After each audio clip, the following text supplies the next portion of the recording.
탐관오리 신임 사또 부임하다.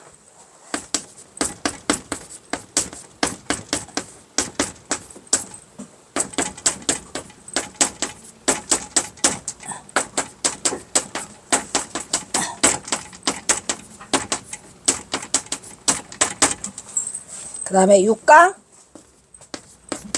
우리 스님 말씀대로 막 해봐. 누가 이기나. 5강은 좀 길고. 우라병으로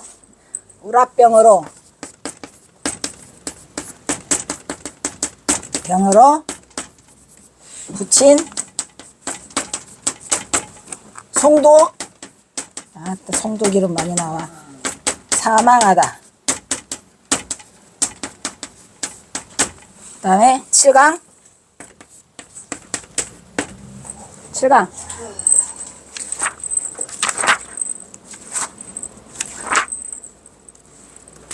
뭐야? 큰형 동석이 마곡사로 동진 출가하다. 큰형 동석이 마곡사로 동진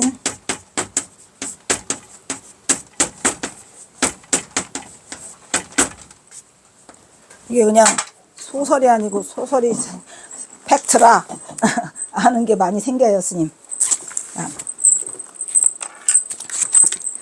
탐관오리 신임사또 부임하다. 이때는 우리나라가 이 조선 말기에 이제 세기말적인 이런 그건데 엄청나게 이 학정이 심하죠. 그래가지고 그냥 탐관오리들이 그냥 있는 대로 그냥 우리 민초들을 잡아먹는데 이제 얼마나 그 탐관오리들의 행포가 심하냐면 우리 그런 말 있잖아요. 그 황구첨정이 뭐죠?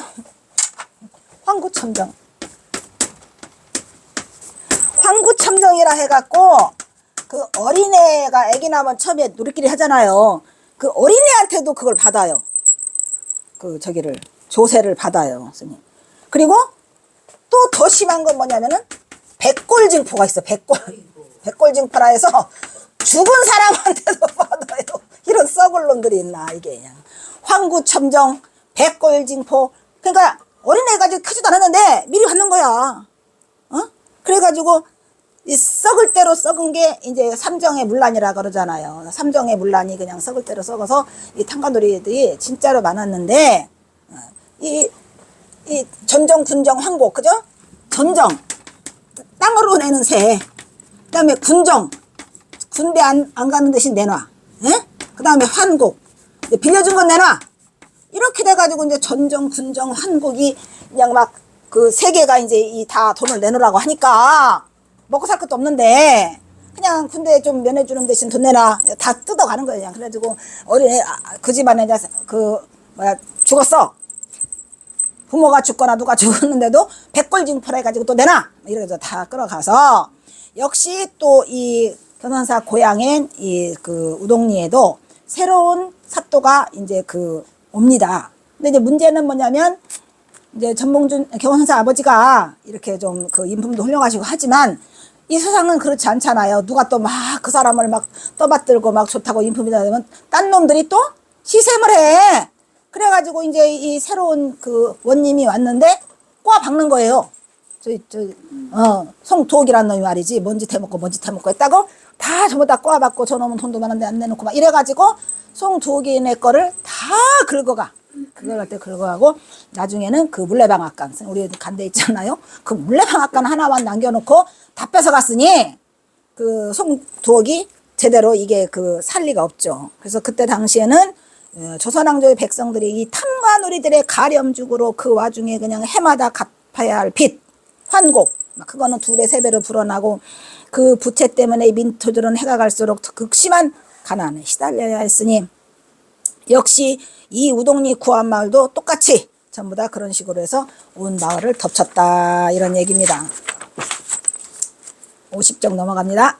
신관사또가 행차하는 날이라지만은 날은 봄인데 막 여름처럼 막 시들어버리는 고갯길을 따라서 막 애들은 철도 없이 막 신관사또 온다고 난리를 떨고 하지만 이제 그 애들은 신나죠. 왜냐면은 그 신관사또 오는 날은 또 뭐 잔치라도 해가지고 또 먹을 거라도 얻어 먹잖아요. 그러니까 엄청 좋아해요. 다. 그래서 이제 신관사또가 거짓골의 아이들은 이제 목구멍에 거미줄도 걷어내고 때 빼고 광내자. 그래가지고 이제 그 애들이 우르르 신관사또 행렬을 한 젖먹던 힘을 다해서 이제 앞을 놔둬 사또의 얼굴을 그리고 뛰어가요.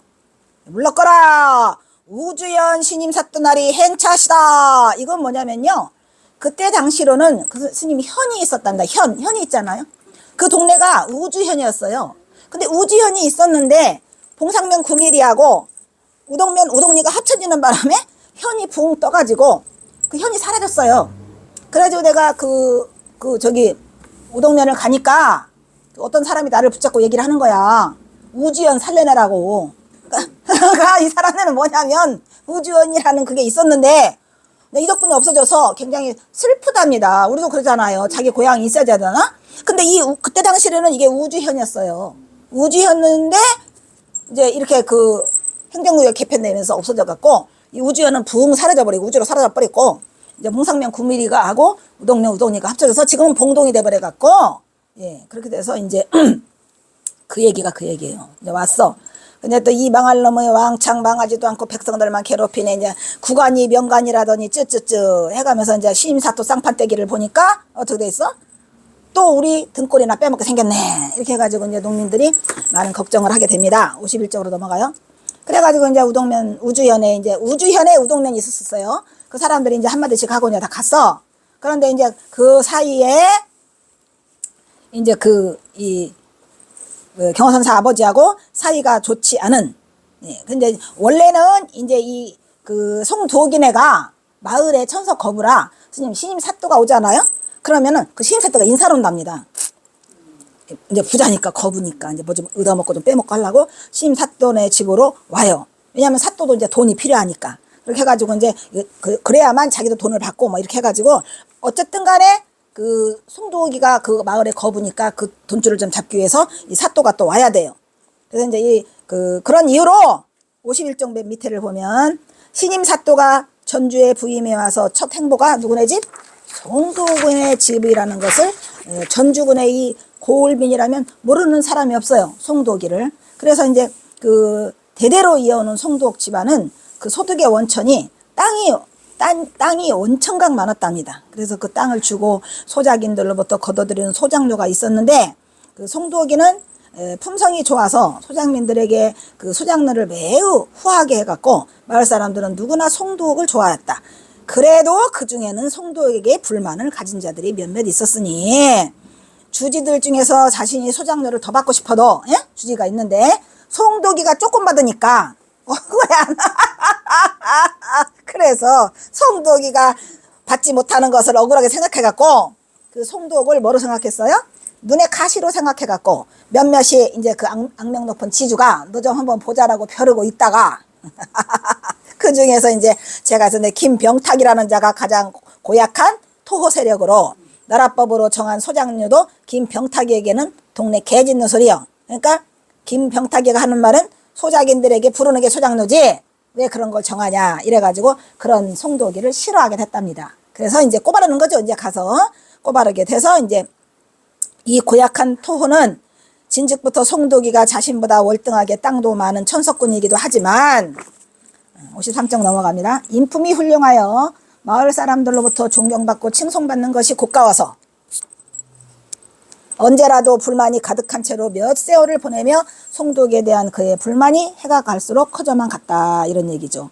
그래가지고 이제 신임 사또가 온다고 하니까 이제 내가 이제 지난번에는 그 송도기가 그 사또랑 아주 친분이 돋아와가지고 아무것도 못했는데 이번 신임 사또가 온다니까 내가 먼저 앞장서서 어떻게 좀 해보자 이래가지고 이제 됐어요. 그래서 이제 송도기가 이제 그 위험에 빠뜨리는 이제 그런 내용이 나오고 있죠. 54쪽으로 넘어가겠습니다. 이제 거기 보면은 뭐 관찰사 이야기, 뭐 수령의 임무, 뭐 병사, 뭐 이런 거 쭉 있죠.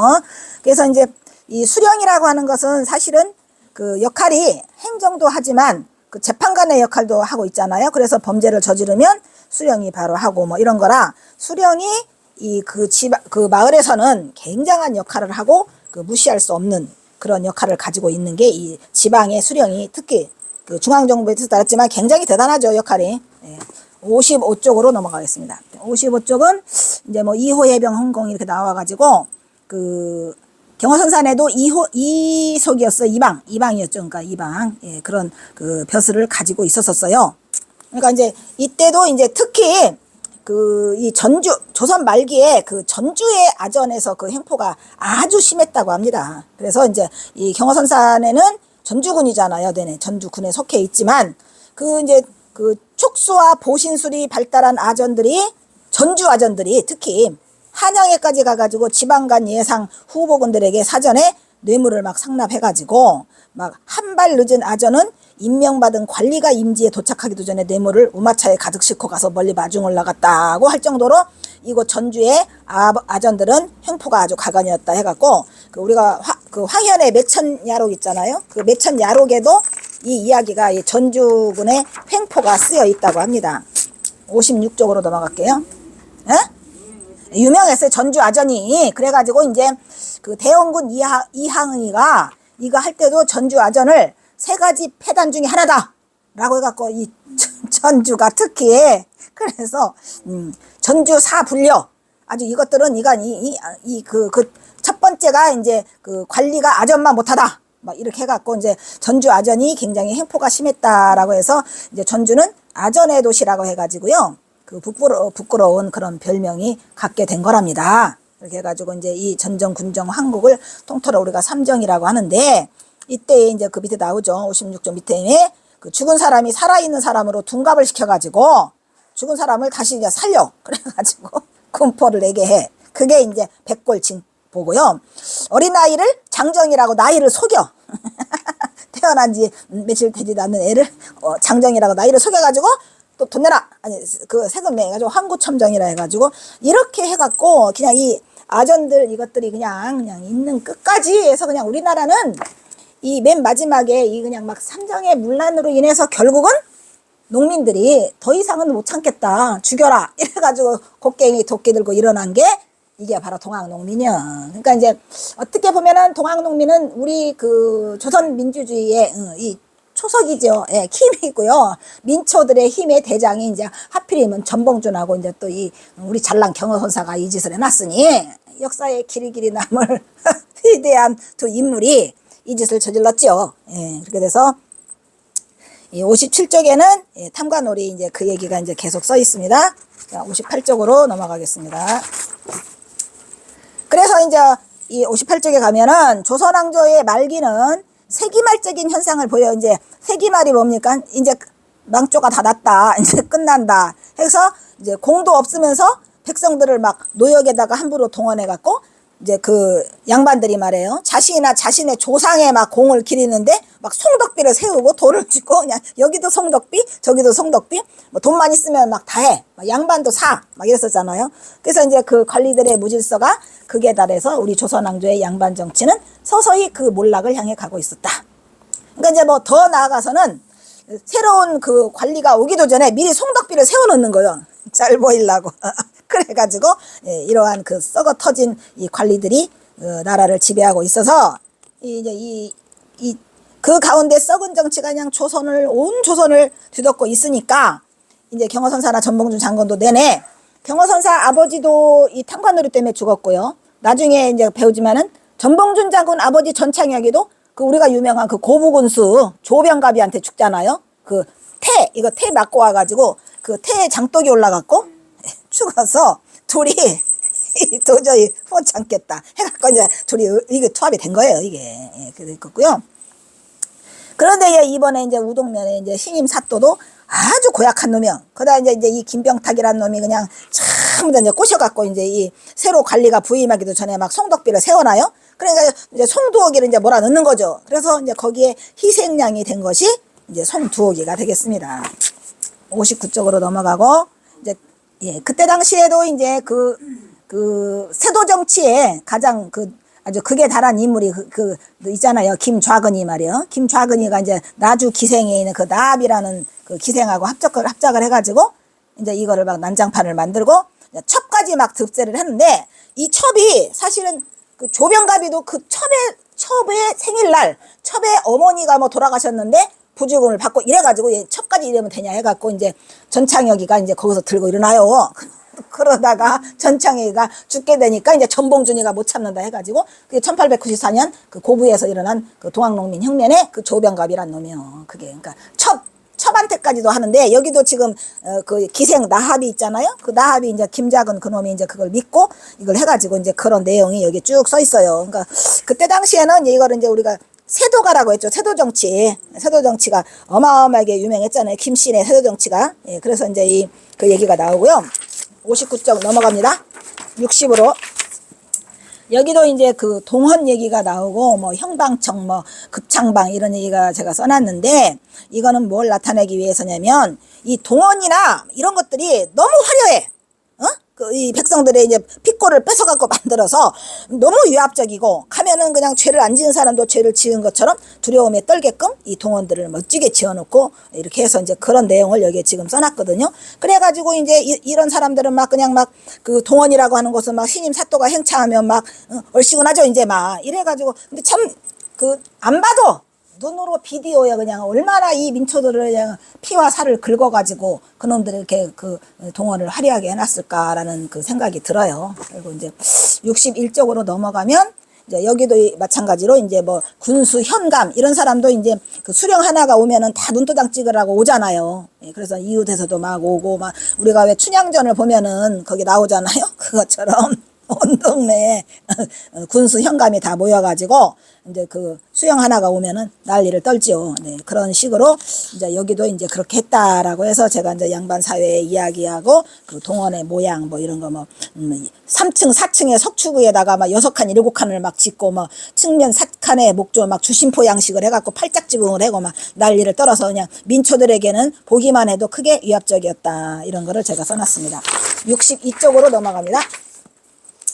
이때 동원의 정면에는 현판을 달고 이게 동원 써 있잖아요. 거기에 동원은 써 있고 이제 그 뒤쪽에는 이제 내야라고 해가지고 담이나 그 행랑을 쳐가지고 이제 이렇게 그 내부에서 그 생활할 수 있게끔 이렇게 해놨죠. 그래서 이제 이 동원은 객사 우리가 객사라고 하죠. 향교와 더불어서 지방 간화의 핵심 세 건물 중에 하나의 뜻이었고요.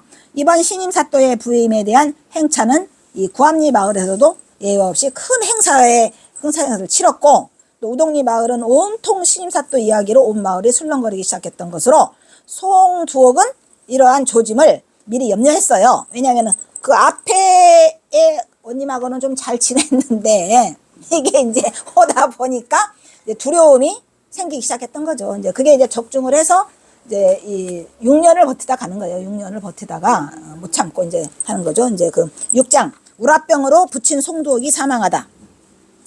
토호 세력으로 우주현 마을에서 온통 신임을 받고 천석겁으로서 당당한 삶을 누리며 두 아들을 얻고 행복했던 송두옥이 그런데 그러한 부귀영화도 잠깐 송두옥은 신임 고을 사또가 오자마자 신관 사또가 웬일인지 자꾸 트집을 잡아요. 공연한 트집을 잡고 송두옥을 마을 지주에 대접을 하지 않아요. 모른 척해. 내치더니 이게 중요하죠. 원납금이라는 거 있잖아요. 원납금. 왜 대원군이 경복궁을 짓는다고 해가지고 왜 돈을 걷잖아요. 그거를 강제로 내라고 그래요. 그래가지고 이제 송두옥의 저기를 이유가 있어야 뺏어갈 거 아니에요. 원납금을 내라. 이래가지고 송두옥이 이제 마음에 이제 심화병이 생겼죠. 그리고 이제 그것은 오랫동안 송두옥을 견제해오던 소지들이 담합해갖고 송두옥의 권세를 꺾고자 작정하고 신임사또에게 이런 썩을 놈들 거짓을 고하고 이간질을 시킴으로써 이런 빚어진 참사였으니 그래서 송두옥이는 마을 사람들의 신임을 한 몸에 받고 농사일도 잘되고 아들도 둘씩이나 두고 잘생긴 거구로 태어나서 했는데 두옥을 질투하는 무리들이 꼭 있잖아요. 그래서 이제 신임 사또 많아봐라 내가 가만히 있나 이래가지고 신임 사또가 오기를 기다렸던 듯이 이간질을 계속 하는 거야.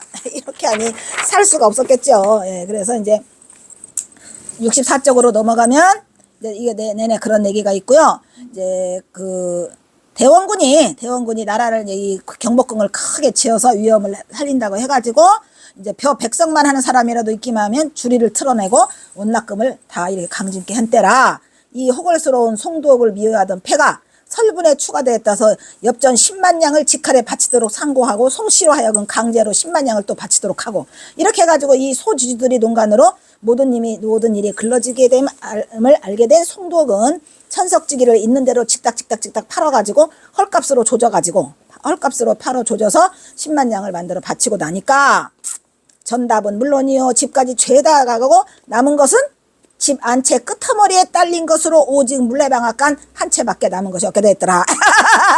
그래가지고 스님 그 끄트머리에 물레방앗간 하나 남아서 저번에 만났던 그분이 자기가 9살 때부터 거기를 했답니다. 그 저번에 우리 만났던. 그래서 이제 그게 15살이 돼갖고 뭐 정식으로 이걸 해갖고 그때 당시로 그분이 내내 그 설정스님이가 같은 나이에요. 그러니까 80 지금으로 하면 82이나 뭐 이렇게 셋 이렇게 됐는데 어쨌든 그래도 그분이 남아 있어가지고 그거를 증인을 쓰니까. 근데 요번에 며칠 전에 여기를 미주 현대불교라고 그분 편집장에 다녀갔다 그랬잖아요. 그분도 못 참고 전주를 내려가가지고 전화가 왔어요. 그래서 이제 못 참고 헤맨다 하길래 내가 이 할아버지 전화번호를 줬어. 했더니 만났대요. 고맙지요. 그래서 내가 그분 살았나 죽었나 항상 궁금했었는데 살아 계시답니다. 그래 오셔갖고 여러 가지 얘기도 많이 해주셨다. 이렇게 해서 우리가 다음번에 요번에 지나고 스님 그 경호선님 그 열반제 때 근데 요번에 스님 윤달에 들어가지고 그 2월달에 있어서 뒤로 가더라고요. 그래서 6월 때쯤 해서 거기를 한번 저기 해서 모집해가지고 그 어르신 돌아가기 전에 우리가 좀 신세를 많이 졌으니까 좀 뭐 갖다 드려야 돼요. 그래서 이제 우리 그 광고 내가지고 한번 갈까 이제 그래요. 그래서 이게 이제 그 마지막에 남은 그 물레방앗간 한 채. 요것만 지금 남아 있어요, 지금. 그래서 이런 일이 이런 지경에 이르고 보니 아무리 캐한의 이름을 듣는 송독이었지만 이 송독자 보세요. 이게 말투에다가 구수록자잖아요. 이렇게 쉬운 이름이라 이거를 내가 그 경어선씨 강의할 때 충정사에서 이걸 칠판에 써줬는데 그거를 이제 그 김대준 씨가 기억을 했다가 이걸 인터넷에 쳐가지고 대단하죠. 내가 이제 그때 당시로는 이제 송경어의 아버지 송두옥이까지 한문을 다 써줬어. 근데 지금은 늙어서 못해요. 너무 힘들어서 아무것도 하기 싫고 어쨌든 이 글씨를 칠판에 내가 써줬어요.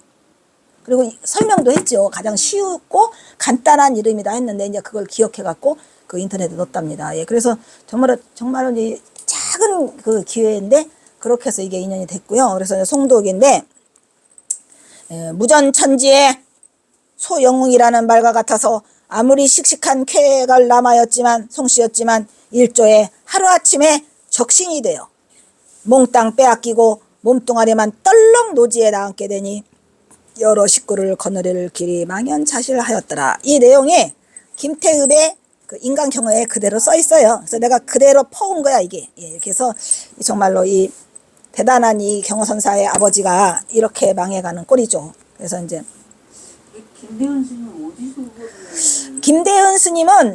김대은 스님은 굉장히 그 가방끈이 길어요. 일본 어스다 대학 나오고 그때 말씀드렸지만 다만 이제 그 친일파라 해가지고 했는데 그 불교에 끼친 업적은 굉장히 많지요. 근데 이분이 이제 그 인간 경어에 쓰기를 세상 사람들이 다 경어선사를 이렇게 그 마종이라 이렇게 하는데 경어선사 앞에만 가면은 그게 아니야. 다 그냥 머리를 조아리고 구신다고 하는데 아무래도 자기가 보기에 경어선사라는 사람이 보통 사람은 아닌 것 같다.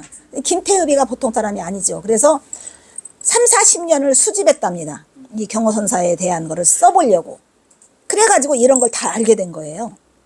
경어선사에 여동생이 둘 있다는 것도 알아내고, 자동리가 아니고 우동리다는 것도 알아내고, 이 천석급어 이것도 알아내고, 물레방앗간도 알아내고, 직닥직닥도 다 알아내고, 그냥 뭐 못 알아내는 게 없어요. 그래서 30-40년간 수집을 해서 자기가 말년에 이걸 써보겠다 해가지고 1938년에 써요, 이거를. 1938년에 비판이라는 잡지에, 경어대사 일대평전, 이름이 그거야. 경어대사 일대평전이라는 이름으로 8개월 동안을 그걸 해요, 스님. 연재를 해요. 그 원본이 저기 어디 있어요, 스님. 그래가지고 이제 그렇게 돼서 이제 진짜로 그때 당시로 김태읍이 쓴 글이라 글씨가 막 옛날 글씨 있잖아요. 예, 그래가지고 내가 그걸 읽기가 너무 없었습니다, 뭐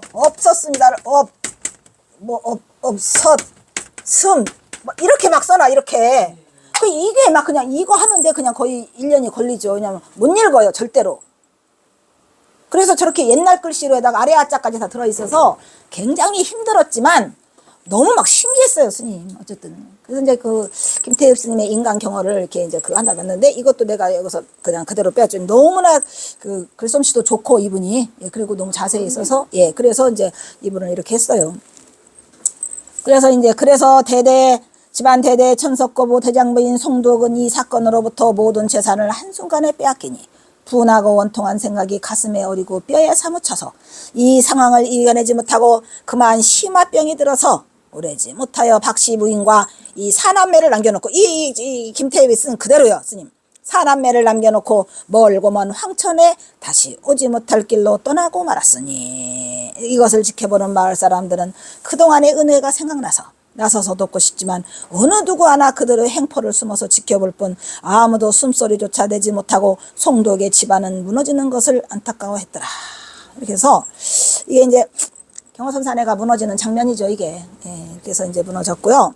이제 그 다음에 이제 그 뒤에 얘기는 이제 그 65쪽 그 위에 두 번째 줄. 조선 말기 나라의 운명이 풍전등화 같은 이국지경에 이르렀을 때 대원군은 국권을 세우고 나라의 이상을 세우고자 경복권을 중수하게 되는데 이때의 비용으로 백성들에게 거둔 게 그 원납금이죠. 그 원납금을 10만 양을 내라고 하니까 그냥 재산을 있는 대로 헐값으로 직닥직닥 팔아가지고 내고나니 물레방앗간 하나가 남아서 병이 들어서 죽었더라, 이런 얘기죠. 예, 그래서 이제 66쪽 66쪽에 가면은 이 원납금을 강진케 하는 이 사건을 당하면서 분하고 원통한 생각이 나니 가슴에 어리고 뼈에 사무쳐서 그만 심화병이 나서 사망하게 되었으니 천석거부 송씨 집안이 이렇게 되매 어린 동욱의 운명도 어린 동욱이 이제 갑자기 풍전등화가 되었을 줄이야 누가 알았으랴.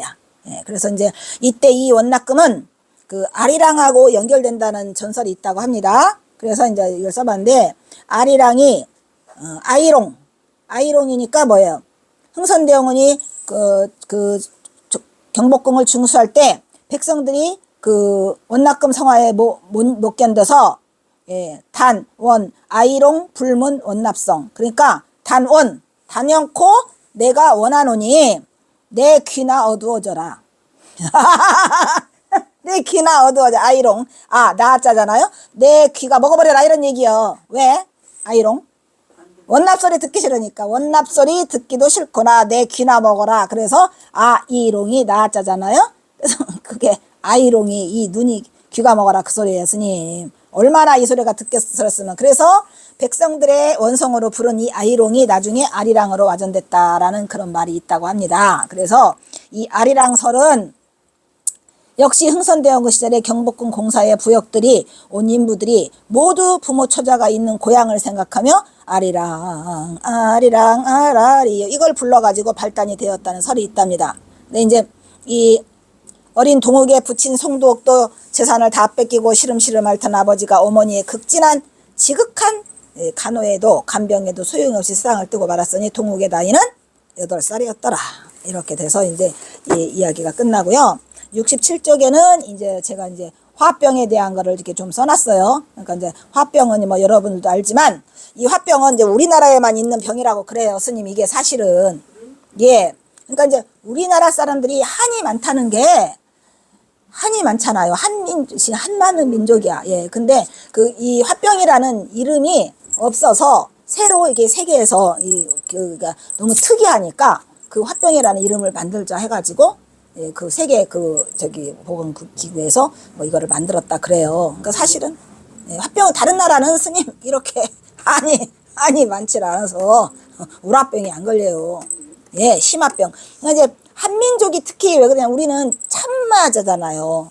뭐 옛날에 그 칠거지약 뭐 이런 것도 있고 여자들이 많이 참고 모든 걸 참아서 사실은 그 무당 막 이거 하는 것도 뭐 그 외국에서는 엑소시스트라고 하는데 걔네는 뭐 그냥 귀신 쫓는 거죠. 우리나라는 뭐 한이 많아서 정말 우리 한민족이 한이 많아서 그래가지고 이 우라병도 우리나라에만 있는 특이한 이름으로 그 이름을 명명해서 세계적인 이름으로 이걸 했다고 합니다. 그래서 이제 송두옥이 이제 화병으로 하고, 그렇지만 전봉준의 부친 전창욱이 이웃마을에 이사를 와가지고 7년을 함께 보내서 이 사건을 지켜보면서 전창혁 또한 울분을 터뜨리고 말았죠. 왜냐면은 그렇게 됐으니까 이제 이 전봉준 장군 아버지도 그걸 다 지켜보고 애들을 이제 다 한꺼번에 이제 거두고 뭐 이런 걸 해요. 그리고 이제 그런 다음에 이제 68조 친구의 아픔을 함께 나누며 남겨진 가족들을 돌보고 장례를 치러주었으니 이때 동욱은 전창혁을 아버지처럼 따르고 좋아하였으니 훗날에까지 그들의 깊은 관계는 계속 이어졌더라.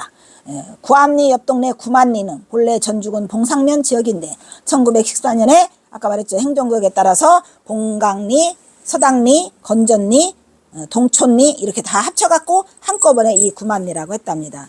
그래서 이제 그 봉동면에 있는 그 도시 이름이 나오는데 거기 원구만도 마찬가지예요. 9개가 모여서 원구만, 서당리가 있고 그래서 그때 아까 말했지만 이거를 국만이라고 해갖고 거기에 그 활궁자가 있다 이런 얘기가 있었습니다. 그 다음에 이제 그 밑에 전봉준과 그 애들이 서당을 다니는 인연. 그래서 이제 이들은 바로 인연을 맺어서 서당을 잘 다녔는데 전봉준 장군과 어린 시절을 함께 보낸 경호선사 동욱은 4살 어린 전봉준과 동욱의 손을 잡고 동욱이 손을 잡고 서당리 마을어른 진사, 송진사 훈몽에게 가르침을 받으며 우애를 돈독히 하였다. 그리고 이제 맨 마지막에 경호선사가 부친이 8살에 사망하자 이듬해 바로 모친을 따라서 서울로 상경해 갖고 청계사로 입산하게 되는데 그 앞에서 이제 그 시흥 장터에서 이제 콩나물 장사를 하다가 그 개어대사를 만나요. 69쪽으로 넘어가겠습니다. 69쪽에 중간에 오면 송두옥의 어머니가 밀양박 씨가 사남매를 데리고 갈 곳이 없어요. 근데 가난한 사람이 살기에는 그래도 서울이 좋다라는 말을 듣고 그 외가의 친척이 있는 서울로 이사 왔으니 그 외가의 친척이 그 누군가는 잘 밝혀지진 않습니다. 근데 어쨌든 거기가 동욱 일행이 도달한 곳이 경기도 시흥이요. 지금 말하면 이제 그 여기 시흥 있죠. 시흥 땅에 도착하고 보니 의왕시, 지금 이제 의왕시로 변했죠. 날은 저물고 배는 고프고 모두가 긴 여행에 지쳐 마당에 들어서자 늑수고래한 아주머니가 환하게 웃으며 동욱의 가족을 반갑게 맞았다. 이게 이제 친척이에요. 그래서 이제 거기서 이제 묵게 되는데 동욱은 그곳에서 새로운 생활을 시작하게 되었으니 낯설고 물설은 땅 시운형에서 서울 생활을 시작했으니 그곳에는 동욱에게 70쪽으로 넘어갑니다. 파란만장한 새로운 인생이 운명처럼 기다리고 있었던 것이다. 이렇게 하여 동욱은 청계사에서 9세 어린 동자로 개어스님을 은사로 출가하여 개어스님을 친아버지처럼 따랐으며 2년 행자를 거쳐 삼위계를 받으니 동욱의 파란만장한 출가의 삶은 시작되었다. 해서 여기까지 6장이 끝나고요. 7장 이어서 바로 하고 마치도록 하겠습니다. 7장은 큰형 동석이가 마곡사로 동진 출가하다. 이것도 내내 이제 송두옥이 화병이 차도를 보이지 않고 그 점점 그 병세가 짙어져서 멀리서 친척들이 이제 송두옥을 방문하러 왔어요. 근데 이제 병을 위로하고 있다가 그 사이 이제 부친 송두옥이 거의 누운 지가 8년이 되니까 그 차도가 없으니까 밀양박 씨의 친척으로, 그러니까 경호선사 어머니의 친척으로 외가 쪽에 그 외삼촌뻘 되는 그 오빠가 그 송두옥의 병문안을 오게 됐는데 그때 당시에 이제 그 송두옥의 병세가 이제 심해지니까 집안 살림이 이만저만이 아니다 해가지고 이제 그 충청도에 있는 그 마곡사에 있는 그 친척 하나가 와요. 전라도 전주까지 와갖고 이제 그 불심이 돈독하니까 그 모친이 그러면은 그 자신의 삼촌한테 친척 중에서 마곡사로 출가한 스님이 있었으니까 그 동석이를 그리 보내면 어떨까 해가지고 이제 71쪽 마지막에 누이가 걱정되어 누이 집에 들린 스님에게 동욱의 형 동석을 부탁하여 데려가게 하였으니 그 스님의 변명은 바로 금해대사였더라 해갖고 이제 법회를, 금해대사가 이제 유명한 사람인데 한 번 법회를 열면 그 단월들이 구름처럼 몰려와서 마곡사 골짜기를 떠들썩하게 만든 당대의 금호대사요, 금해대사요. 모친의 사촌 오빠로서 동생을 걱정하여 우동면 구암리에 들렸다가 박씨의 부탁으로 동석을 데리고 마곡사를 출가시키니 이때 동석의 나이 8살, 동욱의 나이 6살, 그러니까 2살 차이예요. 동욱이도 내내. 그렇게 해서 이제 어린 동석이 먼저 마곡사로 출가를 하게 됩니다. 근데 이때를 봤을 때 그 경호선사의 어머니, 그 밀양박 씨의 모친이 그 불심이 아주 돈독하였다고 합니다. 그리고 또 이제 그 자식을 망설임 없이 출가시킬 정도로 그 장하고 또 여장부의 기질이 있었다고 하는데 어디야? 우동면에 있을 때는 그 항림사라는 절을 다니셨다고 해요. 그래서 이제 이 태허는 이제 마곡사로 이제 출가를 하게 되는 이제 그런 내용이 되고요. 그 뒤에는 이제 마곡사에 대한 이야기를 잠깐 하고 있는데, 마곡사는 640년 백제무왕 때에 신라의 고승 자장율사가 창건한 것으로 이렇게 전해오고 있죠. 73쪽을 가겠습니다. 이 마곡사는 낙성식을 할 때에 자장율사의 법문을 듣기 위해서 찾아온 그 단월, 여기서 단월은 옛날에는 이제 지금은 신도라고 하는데 옛날에는 단월이라고 그랬대요. 그 골짜기를 그냥 마곡사 골짜기를 꽉 메워가지고 그 마곡사 골짜기를 꽉 메운 모습이 3대를 심은 것처럼, 예, 그래서 그냥 3대를 심은 것처럼 빡빡 있었답니다. 그래서 거기를 그 산마자를 써갖고 마곡사가 된 거예요. 근데 나는 저도 이야기를 들었거든요. 우리 어머니가 이제 마곡사 이제 그 신도고, 그때 당시로 이제 마곡사에 이제 큰 스님이 계셨는데, 그 마곡사를 한번 가면 진짜로 이 사람들이 그냥 그 마곡사 그냥 이 앞에 정문 그 출입구문까지 이렇게 빡빡빡빡이 들어섰다고 합니다. 그걸 우리 어머니가 보셨다고 하는데, 그래서 거기가 이 마곡사가 돼서 산마자를 써갖고 마곡사가 3대와 같이 빽빽하게 무성했다고 해서 마곡사라고 했다라고 전해 내려오고 있어요. 그래서 마곡사는 진짜 큰 절이죠. 예, 우리 고향, 우리 본찰도 우리 원찰이 마곡사라다는 마곡사를 거짓말 보태갖고 한 200번은 간 것 같아요. 그냥 마곡사 하면은 우리는 그냥 막 전쟁이 나도 마곡사로 모여라. 그냥 뭐 초파일 돌아오면 마곡사로 안 모여면 잘라. 그냥 뒤지게 혼나죠. 그냥 하여튼 마곡사로 가야 돼. 그래서 이제 마곡사를 그렇게 많이 갔는데, 그 보조국사가 중수를 했고요. 또 범일대사가 재건했고, 또 도성국사가 또 중수를 했고, 또 이렇게 유명한 분들이 많이 중수를 했고, 그리고 또 이제 마곡사에는 뭐가 유명해요? 영산전이라는 그게 있어요. 거기 가면은 영산전에 이제 그 부처님이 이제 천부처님이 모셔져 있는데, 그게 이제 세조가 쓴 거거든요. 영산전이. 근데 이제 이 세조가 왜 왔냐? 그 김수십, 매월당 김수습이가 도망갔어요. 그래 이제 생육신이잖아요. 그래서 이제 그 사람을 모시려고 갔는데 김수십이가 또 도망갔어. 그래가지고 거기다가 영산전이라고 써주고, 당신이 그 세조가 타고 온 연, 예? 그 연을 놓고 갔어요. 그래가지고 이제 여러분은 잘 모르겠지만, 이제 마곡사는 대웅보전하고 대적광전 2개가 있어요. 그 대적광전은 이제 비로전합을 이렇게 되어 있는 분인데, 거기에 그 대적광전이 이렇게 들어갔는데 뒤쪽에 가면 그 연이 있어요. 다른 사람은 모르고 그냥 오지. 세조가 와서 타고 가서 놓고 간 그 연이 그대로 있어요. 예. 그래서 이제 그걸 꼭 보시고 이제 오시면 좋겠고, 또 이제 마곡사는 그 돗자리 얘기했잖아요. 깔자리를 안진뱅이가 석 달인가를 짜고, 다 짰다고 일어나는데 그냥 뻘떡 일어나서 걸어갔어. 그게 마곡사 대웅보전이야. 거기는 대적광전이고 대웅보전에 그 돗자리가 있어요, 스님. 그래서 이제 그거를 보시면 좋고, 옛날에 뭐 달마야 놀자 그것도 거기 비로자나물 대적광전에서 영화 찍었거든요. 마곡사 되게 유명해요. 유명하고 이제 그렇게 해서 된 이 마곡사고요. 그다음에 이제 여기에 이제 김시습이 찾아왔다는 얘기 써 있죠. 그래서 여기가 세조가 와가지고 여기는 만세토록 망하지 않을 터전이다 해가지고, 이제 그 매월당 옆에 이 영산전 옆에 가면 매월당이라고 따로 지었어요. 또 있어요. 예, 그래서 있는데, 그래서 여기가 이제 가마가 써있네. 여기 현재까지 그가 타고 왔던 가마가 대웅전 뒤에 보존되어 있으니 역사와 재미있는 설화들이 몇 면이 계승되고 있다 해가지고 이제 마곡사에 있는 자랑을 이렇게 늘어지게 해놨죠. 74쪽으로 넘어가면, 그리고 또 이제 마곡사가 또 유명한 게 뭐 있냐면요, 거기가 그 십승지지예요, 스님. 그게 뭐냐면 그 택리지 있잖아요.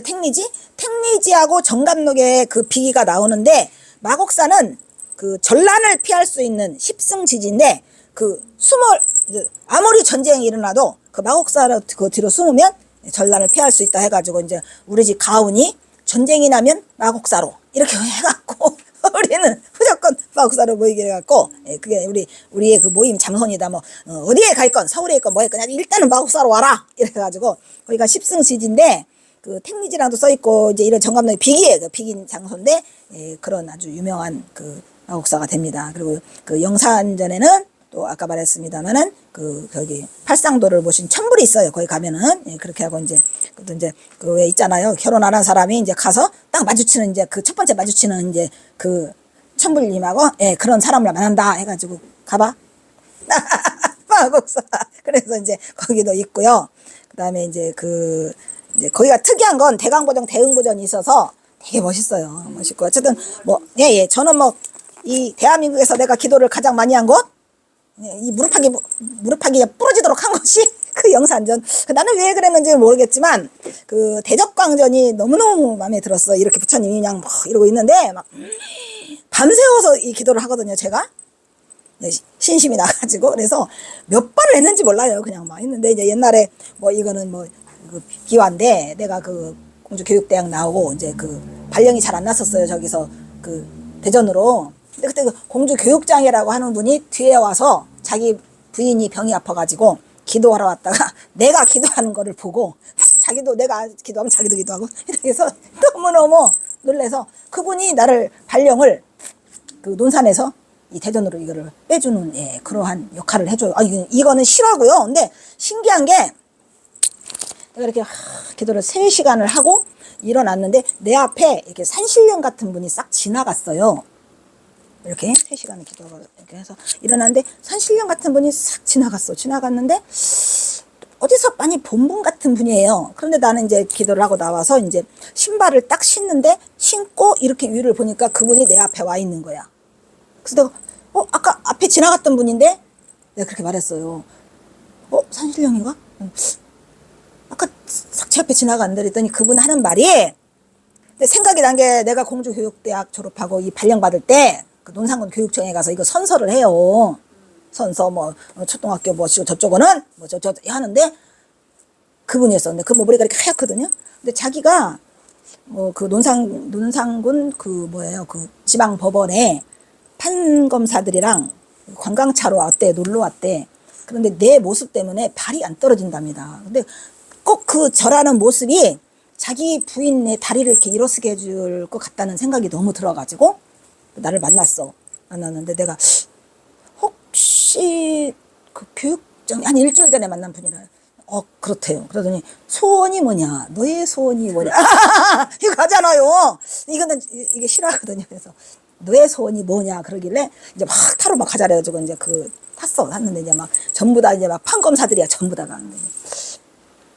그래서 제가 이거 왜 기도를 이렇게 열심히 하느냐요. 그래서 제가 이 숭전대학교를 합격을 했는데 발령이 그 논산으로 떨어져 가지고 이 대전으로 이거 와야 되는데 출퇴근이 안 돼 갖고 이게 지금 휴학계를 내고 있다. 그래서 그때가 아마 언제야 하여튼 개천절인 정말 지극정성으로 내가 했는데 그러냐 내가 요번까지 논산 교육장을 하고 내년에 떠난대요. 내가 이거 하나 해주고 그래가지고 진짜 이걸 했는데 진짜 이게 그래서 자기가 그냥 당장에 막 교육청을 오라더라고요. 그래서 그 다음날 이제 퇴근하고 교육청을 갔는데 막 여보 그 홍 선생 왔어.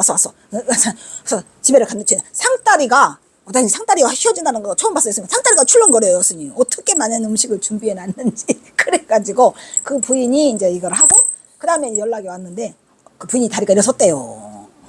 놀라운 일이죠. 그러니까 이게 이거 세상에는 이런 게 기도를 그래서 나는 이 마곡사를 잊지 못하는 게 그냥 이 마곡사에 가기만 하면 엎드려서 기본 3시간 절하고 일어나거든. 근데 그때 제가 말했잖아요. 육조단경 주신 그 오법달 스님 있죠, 스님? 그 오법달 스님도 마곡사인데 그 마곡사 대적광전 다른 데 아니고 대적광전. 그래서 초파일 날 전날 이제 맨날 가니까 이제 어머니를 따라서 이제 갔는데 뭐 남들은 막 시끄럽게 떠들고 막 돌아다니고 얘기하는데 나는 그냥 가가지고 계속 거기서 이제 기도를 하고 절을 하고 이제 나왔는데 거기에 모거가 있어. 마곡사는 모거가 있어요. 이게 툇마루 같이 생긴데 그래서 이제 거기 앉아 있는데 새까맣게 생긴 이렇게 막 구적 장식 같은 막 그냥 얼굴도 안 보여요. 이제 와가지고 딱 말을 거는데 그냥 목소리가 그때 당시에는 오버다스니 우렁우렁해. 그 어디서 왔는가? 그래요. 예? 대전에서 왔는데요. 이러는데 혼자 왔는가? 아니요. 어머니랑 같이 왔습니다. 그러니까 그러면 여기 올 때 자이로 왔는가 타이로 왔는가 이래요. 이게 뭐 소문답도 아니고 그래서 일단은 이제 그 스님이 무서운데 스님인지는 몰랐어요. 스님. 그래서 이제 껌껌하게 있는데 그래서 조금 생각하니까 내가 이 타이로 온 것 같지는 않아. 내가 엄마 따라서 올 사람도 아니고 난 내가 자이로 와서 내가 기도하고 내가 했는데 타이로 온 것 같지는 않습니다. 이렇게 스님이 하니까 이제 그분이 여기서 뭐 주섬주섬 하더니 뭘 종이를 한 장 꺼내갖고 딱 주면서 여기다가 주소를 적으래요. 너무 위압적이요. 박사님 어떻게 그냥 주소를 이렇게 적고 내 이름을 적었어요. 그리고 갔는데 딱 며칠 지나가지고 소포가 왔어요. 스님. 세상에 살다 이게 다 운명이고 내가 오늘 여기까지 이 자리에 오게 된 얘기를 하고 있는 거야 지금. 소포가 하나 왔는데 그때 당시로 내가 이제 그러니까 이게 공주교육대학 발령받기 이전 얘기네. 이게 더 먼저네. 왜냐면 내가 그때 공부를 했거든요. 이제 그 수능시험, 그때 수능시험이 안 나왔던 거, 수능시험인가? 하여튼 예비고사인가를 보고 이제 공주교육대학을 가려고 공부를 하고 있는데, 이제 그 책이 왔어요. 놀라움이죠. 뭐 지금도 그 책 저기 있어요, 스님, 저기에. 근데 그 책이 딱 왔는데, 내가 이 불교에 대해서 너무 무식할 때야. 그냥 뭐, 육조당냥 같은 소리 하고 앉아있네. 그냥 부처님이 어디서 태어난지도 모를 정도로. 그런데 이제, 신심 하나는 우리 어머니가 그냥 밥을 굶어도 끊이를 갈망을 못해도 이 기도는 해야 돼. 그래가지고 이제 그럴 정도로 우리 어머니가 그렇게 해가지고 이제 신심은 있었죠. 이제 그거를 책을 딱 피는데 그 육조 단경이라는 것도 못 읽었어요. 그걸 딱 받아서 피는 순간에 거기에 나온 게 놀라운 얘기가 써 있어요, 스님. 이 경문에 이르기를 이렇게. 경문에 이르기를 이렇게 써있는데 나는 이 경문에 이르기를도 못 알아들어 가지고요. 그때 당시로 내 이름이 경문이었어요. 말씀드리죠. 우리 어머니가 옛날에 그 이제 돈 주고 사주쟁이한테 이제 났는데 경문이로 할래 경봉이로 할래 해가지고 그래서 경문이가 낫네요 해가지고 내 이름이 경문이 된 거야. 그러니까 나는 항상 경문을 읽어야 돼. 경문을. 근데 이제 경문에 이르기를 이렇게 써 있어.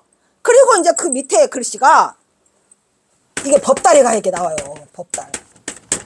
법다리가 이제 그 정말 신기하죠. 그 육조 해능이 왜 그 저기를 바로하고 그거를 가지고 가잖아요. 홍인대사가. 그래가지고 홍인대사가 남쪽으로 밥을 안 먹으니까 왜 밥 안 먹냐? 가루와 바사가 남쪽으로 갔다. 해가지고 이제 막 달려가지고 이제 이 간 게 이제 누구예요? 법다리라는 놈이 이제 제일 먼저 와가지고 이제 저기다 저 노행자 있다 그래가지고 하니까 이제 노행자가 죽게 생겼으니까 이제 바위에다가 그 올려놓잖아요. 가고 이제 숨어 있어 아시죠? 그러니까 이제 법다리가 가서 내 이놈 내가 이제 그거를 싹 잡았는데 안 떨어져? 안 떨어져. 바위에 붙어가지고 에? 그게 얼마나 무서웠겠어. 그래 이제 법다리가 뭐라 그래요? 노행자님, 제가요, 노행자님 잡으러 온 게 아니고요. 모시러 왔고요. 그래서 이제 하니까 이제 노행자가 그 바위에 숨어 있다가 나오잖아요. 나와가지고, 해필이면 그 이야기야. 그 해가지고 이제 법다리가 이제 무릎 꿇고 앉으니까 이제 노행자가 툭 앉아가지고, 이제 법을 설하옵소서 해가지고 법을 한 게, 제일 먼저 한 게 뭐야? 이거 참 재밌는 얘기가, 이쪽으로 가는데 이게 더 재밌죠? 이런 게 더 재밌다니까. 이런 게 훨씬 뜻밖의 나오는 얘기들 있잖아요, 스님. 불사선? 아니 근데 스님 나는 아무것도 모르는데 이런 대박을 만나가지고 이 모양이 된 거야, 스님. 내가 생각해보니 그냥 불사선 불사가라 하니까 그냥 이 머리가 막 띵띵띵띵 이게 너무나 대박을 그냥 아무것도 모르는 애가. 그래서 이제 저 불사선 불사가라 이제 해가지고 이제 여기서 하면서 뭐라면 네 이름이 뭐냐? 그러니까 법달이라 하옵니다. 그러니까 그 육조 해능이 뭐라 그래? 법달? 너는 법달. 네 이름이 법달이라고? 그러면 너는 법을 통하지 못했느니라. 이게 바로 중도불이에요, 스님. 지금 생각하면 법달이라면 법을 통한 거잖아요. 그럼 너는 법을 통하지 못했느니라.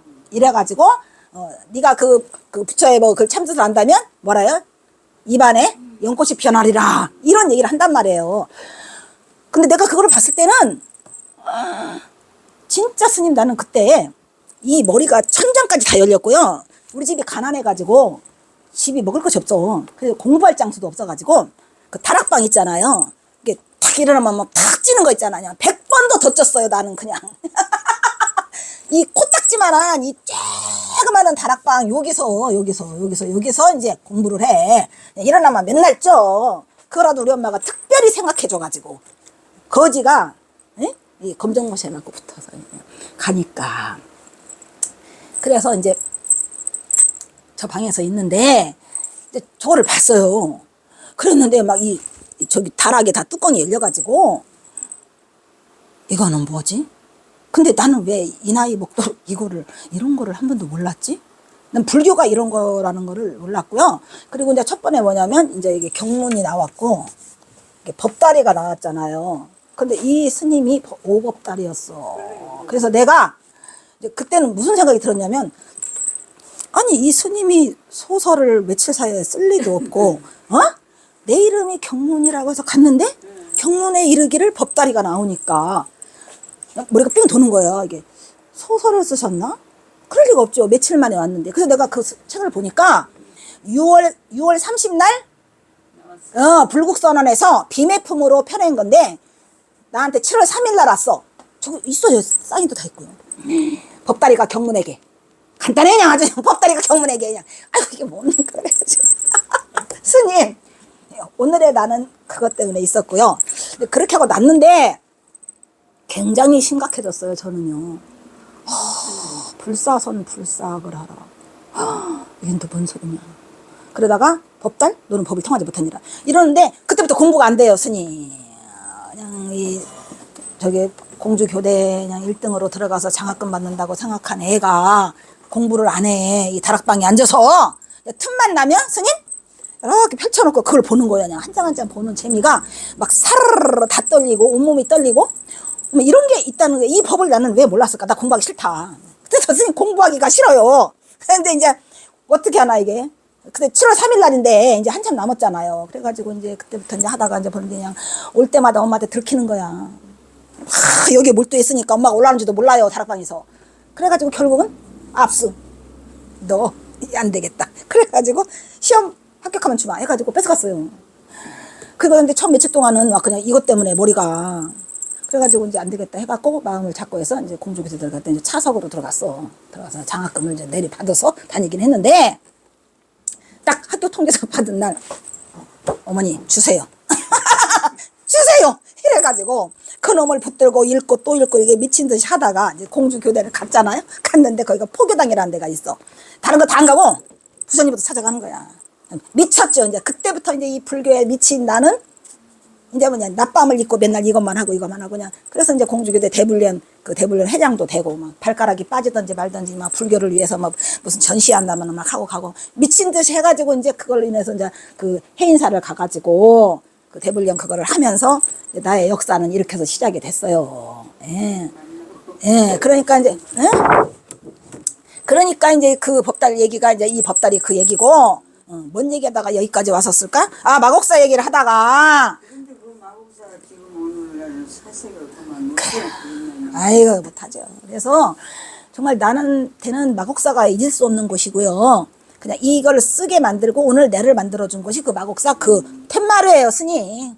그리고 이 육조 단경이고 이따 내가 끝나고 저 보여줄게. 그냥 얼마나 더더더더라고. 그래서 스님 이게 그 육조 단경 저게 저렇게 만나고 나서 결국은 언제 내가 이거 다시 만나나? 그거 박사 논문 쓸 때 경호 스님이 하도 이상한 걸 많이 써놔갖고 아니 이 뭔가 내가 알아야지 이걸 쓰는데 갖다 찾고 이 쌍립을 시켜놓거든요. 이 쌍립은 왜 쓰고 경호 선사는 어디서 알을까? 이러나 다른 사람하고 시가 달라요. 그래서 엄청 고민했죠 이게. 그래서 내가 소위 박사인데 그리고 경호 선사를 알으려면 이걸 알아야 되는데 이거 뭐래 하다가 막 이것저것 뒤지다가 이제 그걸 알았어요. 그 뭐죠? 이제 성서 스님의 그 101법문에 저게 살짝 비쳐요. 그래서 내가 그걸 36대법과 그걸 찾아 들어가니까 여기구나. 아, 이거구나. 해가지고 그때부터 힘을 받기 시작하면서 이제 경호선사 시를 하나하나 보니까 전부 다 이게 쌍절쌍절로 돼 있는 거야. 그래서 내가 아 이렇구나라는 거를 이렇게 알아가지고 이제 저거를 하는데 사람들이 상가법문 36대법을 그냥 소홀히 지나가고 잘 몰라. 없는 건 아니야. 인터넷 들어가면 있어요. 그래도 이게 뭔 소리가 되면 모르겠다. 지나가 버려. 근데 나는 철저하게 저 육조단경의 도움을 받고 그때서부터 이제 육조단경을 끄집어요. 그 육조단경이 그 몇십 년 전에 이미 나한테 내 손에 주어졌고 이거를 하라고 몇십 년 동안 있다가 나한테 결국은 동대를 가게 만들자. 내 나이가 52살에 동대를 가요. 그래서 굉장히 많은 인연들 속에 그 인연이 무르익어서 이제 이걸 오게 됐거든요. 네. 어쨌든 마곡사 자랑 더럽게 많이 했는데 마곡사가 참 굉장한 곳이죠, 거기가. 예, 그래서 마곡사를 한번 갈 기회가 되면 꼭 마곡사를 가시도록. 예, 그렇게 해서 이제 여기가 이제 그 마곡사에 가면은 그 태조 그 김치수 그것도 있고요. 아까 말한 그 가마도 있으니까 그 뒤에 가서 몰래 보고. 예, 이렇게 해가지고 이제 이 송독이 죽으면서 모든 가족들이 뿔뿔이 흩어지고 말았다라는 내용이 되겠습니다. 오늘 강의는 여기까지 하도록 하겠습니다. 감사합니다.